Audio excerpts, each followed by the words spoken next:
Hi guys, welcome to ஜிகிஸ்யூ. நேற்று தான் ஒரு கஷ்டமான ஒரு சூழ்நிலை அமைஞ்சிச்சு. தோனிக்கு இந்த மாதிரி ஆயிடுச்சு, அடுத்த 2 வாரம் அவர் ஆட மாட்டார், அவர் இல்லாமல் நம்ம எப்படி ஐபிஎல் பார்க்க போகிறோம் அப்படின்ட்டு ஒரு ஃபீலில் இருந்துச்சு. அது ரொம்பவே ஒரு மாதிரி தான் இருந்துச்சு. சிஎஸ்கே அவர் எப்படி இல்லாமல் மூவ் ஆக போகிறாங்க அப்படின்ட்டு. சரி, ஓகே, பேட்டிங் கொஞ்சம் டெப்த் வரையும் இருக்குல்ல, கொஞ்சம் நல்லா தான் பண்ணுவாங்க, பிரச்சனை இல்லாமல் போகும் அப்படின்னு நினச்சான். இன்றைக்கி அதுக்கு ஒரு ட்விஸ்ட் வச்சிட்டானுங்க.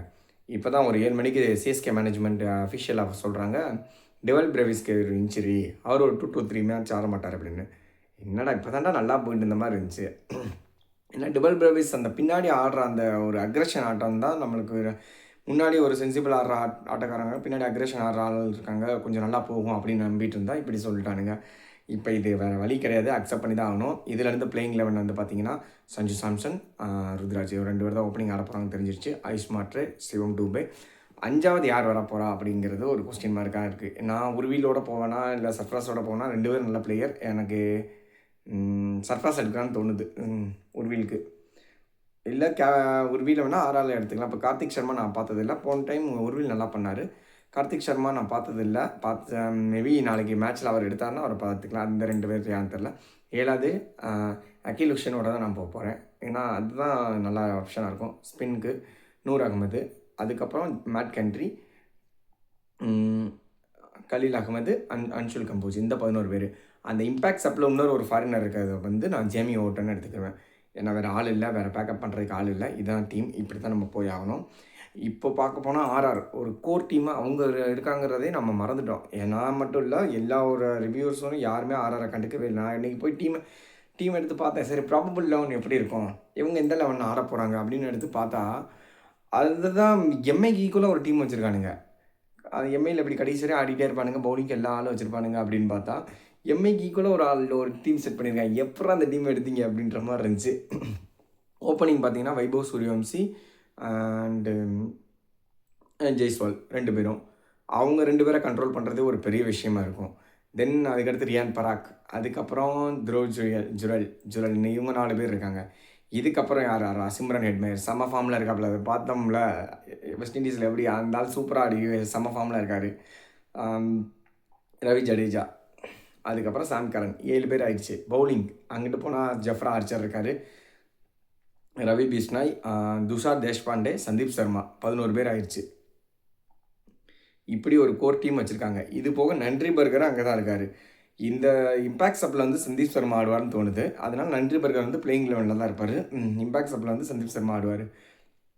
இப்படி ஒரு டீமை வச்சுட்டு இந்த டீம் வந்து இத்தனை நாள் நம்மகிட்ட மறைச்சிருந்துருக்கானுங்க. இப்போ 2 சைடும் பார்க்கும்போது பார்த்தீங்கன்னா பேட்டிங் ஓகே. எனக்கு தெரிஞ்சு சஞ்சு, ருத்ராஜ் அண்டு ஆயுஷ் மாட்ரே, அந்த சிவம் டூபே, இந்த 20 ஓவருக்கெலாம் இந்த டீம் ஓகே தான். இதை நம்ம ஒன்றும் 50 ஓவர் வேர்ல்ட் கப் மாதிரி கிரிட்டிக்கலாக கொண்டு போக முடியாது. 50 ஓவர் மேட்ச்சு இல்லை 50 ஓவர் அந்த மாதிரினா தான் நம்ம இந்த டீம் ஓகேவா அப்படிலாம் நம்ம திங்க் பண்ணிகிட்டே இருக்கணும். சென்சிபிளாக ஆடுவானா அப்படிலாம் பார்க்கணும், இல்லை க்ரூஷியல் நாக்கெலாம் நல்லா பண்ணுவானான்னு பார்க்கணும். இந்த 2 டீமுமே ஓகே தான். 2 பேட்டிங் லைனப்புமே நல்லா தான் இருக்குது.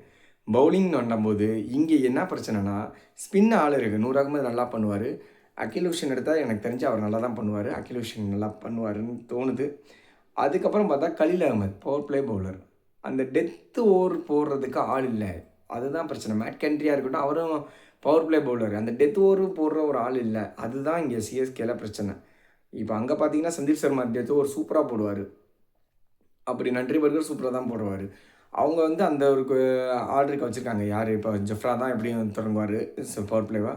ஜோஃப்ராவை வச்சு தொடங்கிட்டு துஷார் தேஷ்பாண்டே வச்சு தொடங்கிடலாம் அப்படின்னு நினச்சிருப்பாங்க. தென் மிட்டில் வந்து ஜடேஜா, சாம் கரன்லாம் ஓட விட்டலாம், ரவி பிஷ்னாயெல்லாம் ஓட விட்டுட்டு எண்டில் டெத்தில் போகும்போது நம்ம வந்து நன்றி பர்கரையும் சந்தீப் சர்மாவை வச்சுக்கலாம் அப்படின்னு இந்த ஒரு கால்குலேஷன் வந்து சென்னையால் இப்போதைக்கு பண்ண முடியல. அங்கே வந்து கொஞ்சம் சென்னை வந்து தடுமாறிட்டு தான் இருக்காங்க. அதை எப்படி சமாளிக்க போகிறார் ருத்து அப்படிங்கிறது தெரியல.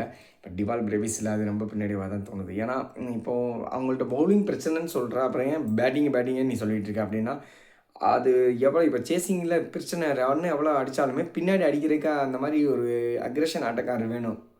அது இப்போ இல்லாமல் தான் பிரச்சனை இருக்குது. இப்போ டாஸ் வின் பண்ணால் 2 டீம் என்ன பண்ணுவாங்க? அப்சல்யூட்லி ஒரு 10 கேம் கிட்ட டாஸ் வின் பண்ணால் பவுலிங் மட்டும்தான் எடுப்பாங்க. ஏன்னா எல்லாருமே சேசிங் ஒரு மைண்ட் செட்டில் தான் போகிறாங்க. எவ்வளோ அடித்தா 200 ரன்னா பார்த்துக்கலாம், எல்லாம் நம்மளுக்கு ஆள் இருக்குது, பேக்கப் பண்ணுற ஆள் நிறைய பேர் இருக்காங்க, எப்படினாலும் இம்பாக்ட் சப்லாம் இருக்காங்க, அதனால் அடிச்சிடலாம் அப்படின்ற ஒரு மைண்ட் செட்டில் தான் எல்லோரும் இருக்காங்க. ஸோ எல்லா டீமுமே டாஸ் வின் பண்ணால் பவுலிங் தான் எடுப்பாங்க இப்போதைக்கு. பேட்டிங் எந்த டீம் எடுக்குதோ அன்னைக்கு வந்து நானே வியப்பாக பார்ப்பேன். ஒட்டுமொத்த ஐபிஎல் அந்த ஃபேன்ஸே அவங்கள வந்து வியப்பாக பார்ப்பாங்க. அது எந்த டீம் தான் தெரியல. பார்ப்போம். அதை பொறுத்திருந்து பார்ப்போம் எந்த டீம் எடுக்குதுன்னு. அவ்வளோதான். இதுதான் நடக்க போகுது. டாஸ் வந்து முக்கிய பங்கு வகிக்கும் கண்டிப்பாக. ஏன்னா நேற்று பார்த்தீங்கன்னா 94 பாலில் மேட்ச்சே முடிச்சிட்டானுங்க. 200 ரன். என்னடா 200லாம் ஒரு ரன்னாங்கிற மாதிரி ஆக்கிட்டீங்க இப்போலாம் அப்படின்னு. விட்டால் 300 ரன் அடித்தாலும் ஸ்பேர் பண்ணி 10 பால் ஸ்பேர் வச்சு அடிச்சிடுவானுங்களா, அந்த மாதிரி ஒரு சுச்சுவேஷன்லாம் இப்போ போயிட்டுருக்கு. ஒரு பேட்ஸ்மேன் ஓரியன்டான கேமாக போகுதா அப்படின்னு பார்த்தா இல்லை. அங்கே பவுலிங் இல்லை. அதனால அது வந்து பேட்ஸ்மேன் ஓரியன்ட் கேமாக போகுது. பவுலிங் நல்லா இருக்கிற டீமில் கண்டிப்பாக நல்லாயிருக்கும். பார்ப்போம் நாளைக்கு கண்டிப்பாக. இப்போ இப்போ நீ சொல்லு ப்ரிடிக்ஷன் சொன்னால் நான் வந்து சிஎஸ்கே வந்து இப்போ வந்து பேக் பண்ண முடியாது. ஏன்னா நாளைக்கு அந்த டீமோட அந்த பவுலிங் அந்த டெத்து நான் பார்த்துட்டு தான் அடுத்து வந்து சிஎஸ்கே நான் பேக் பண்ண முடியும். இப்போதைக்கு 2 டீமை வச்சு பார்க்கும்போது லிட்டில் பிட்டில் ஆர்ஆர் தான் இருக்காங்க. நான் ஆர்ஆர் தான் வின் பண்ணுவாங்கன்னு சொல்கிறேன். நான் ஆர்ஆருக்கு தான் போவேன். அப்போ சிஎஸ்கே ஃபேன் வேறு, கிரிக்கெட்டிங் நாலேஜுங்கிறது வேறு. அதுதான் சொல்கிறேன். டெத்தில் இங்கே ஆள் இல்லை. நாளைக்கு மேட்சை பார்த்தா தெரிஞ்சிடும் டெத்து எப்படி போயிட்டுருக்கு, இல்லை அவங்களோட எபிலிட்டிலாம் என்ன இருக்குது, என்ன பண்ணியிருக்காங்க, டீமோட மேனேஜ்மெண்ட் அங்கே எப்படி ஃபில் செட் பண்ணுறது, அந்த கிரவுண்டில் அந்த பிளேயர்ஸ்குள்ளே உள்ள எனர்ஜி எப்படி இருக்குது, அதெல்லாம் பார்த்தோம்னா அதுக்கப்புறம் தெரிஞ்சிடும். அப்புறம் எப்படி நீ சிஎஸ்கே பிளே ஆஃப் போகுது அப்படின்னு சொல்கிறேன்னா, அதுதான் சொல்கிறேனே, அந்த ஒரு இம்பேக்ட்னு ஒரு எனர்ஜி இருந்துச்சு எம்எஸ்டின்னு, அந்த ஆள் இப்போ இல்லையே. அதான் பிரச்சனை. இப்போ அந்த மனுஷன் இருக்கிறனால அந்த மனுஷன் வந்து அதான் சொல்கிறேன். 2018 இருக்கட்டும், 21 இருக்கட்டும், அவ்வளோ பெரிய பவுலர். நீங்கள் கடந்த சீசன் ஃபுல்லாக எடுத்துகிட்டு வந்து பார்த்தீங்கன்னா சிஎஸ்கேல ஒரு பெரிய ஒரு மஜாவான பவுலரு அப்படிங்கிறத வச்சுலாம் ஃபைனல் போயிருக்க மாட்டாங்க, கப்படிச்சிருக்க மாட்டாங்க. யாரோ இவெல்லாம் ஆக மாட்டான்டா அப்படின்ற தூக்கு நம்ம போட்டு அவனை ஆக வைப்போம் அப்படின்னு எல்லாருமே ஃபார்முக்கு வந்தவங்க. அஜிங்கியா ரஹானே வந்து சிஎஸ்கே வந்து சூப்பராக அடித்தார். ராபின் உத்தப்பா இருக்கட்டும், சிஎஸ்கே வந்து சூப்பராக ஃபார்ம் ஆனார். அம்பத்தி ராய்டு ஒரு நல்ல பிளேயரு, 4வது இடத்துல ஆடிட்டு இருந்தாங்க மும்பையில். ஆனால் கடைசியாக கொஞ்சம் ஆடல, திரும்ப இங்கே சிஎஸ்கே வந்தார், செம்மையாக ஆடினார். இப்படி எல்லாருமே சிஎஸ்கேக்கு வரும்போது சூப்பராக ஆடுவாங்க. ஷைன் வாட்சன் ஆர்சிபியில் இருந்தப்போ நிறையா விளாண்டார். ஆனால் ஒரு சிறப்பான ஒரு ஆட்டமாக ஆடினாரா அப்படிலாம் இல்லை. இங்கே சிஎஸ்கேக்கு வந்ததும் வேறு லெவல் பிளேயிங் பண்ணுறாரு. இதெல்லாம் அங்கே பார்க்கும்போது இருந்துச்சு. அதுலேருந்து தெரிஞ்சிருச்சு. அப்போ சிஎஸ்கேக்கு வந்து அந்த பிளேயர் நல்லா ஆடுவோம் அப்படின்னு. அதனால தான் சொல்கிறேன். இந்த ஃபஸ்ட்டு மேட்ச் பார்த்துட்டு நான் அடுத்து வந்து ப்ரெடிக்ட் பண்ணி சொல்கிறேன் கரெக்டாக. இல்லை அதுக்கப்புறமும் பிளே ஆஃப் போவாங்களா இல்லையான்னு நான் அதையும் சொல்லிடுறேன். அதில் வந்து தெரிஞ்சிடும் யார் பிளே ஆஃப் போவா, யார் போக மாட்டான்னு. இப்போதைக்கு டெஃபினட்டாக ஆர்சிபி போவாங்க. அவங்க இருக்கிற ஃபார்ம் வந்து ஃபயராக இருக்குது. தென் மும்பை கண்டிப்பாக போயே ஆவாங்க. இப்போ ஆர்ஆரே நான் எப்படி விட்டுன்னு தெரியல. ஆர்ஆர் இப்போ பார்க்க போனால் இவங்க நல்லா தானே இருக்காங்க அப்படின்ற மாதிரி இருக்குது. பார்க்கலாம். இருந்தாலும் எப்படினாலும் 4 டீம் தான் போகும். எல்லாம் என்ன வேணாலும் நடக்கலாம். நல்ல பிளேயர்லாம் இருக்கும்போது தோக்குறது இல்லையா? ஏன் இப்போ ஜிம்பாப்வே வந்து ஆஸ்திரேலியா போட்டு சூப்பர் 8க்குள்ளே போனது இல்லையா? அது மாதிரி எல்லாம் நடக்கலாம். பார்க்கலாம் என்ன நடக்குதுன்னு.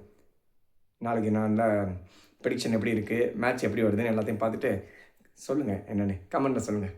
லைக் பண்ணுங்கள், சப்ஸ்கிரைப் பண்ணுங்கள். கண்டிப்பாக சப்ஸ்கிரைப் பண்ண மறந்துடாங்க. உங்கள் ஃப்ரெண்ட்ஸ்டையும் சொல்லி சப்ஸ்கிரைப் பண்ண சொல்லுங்கள். பை.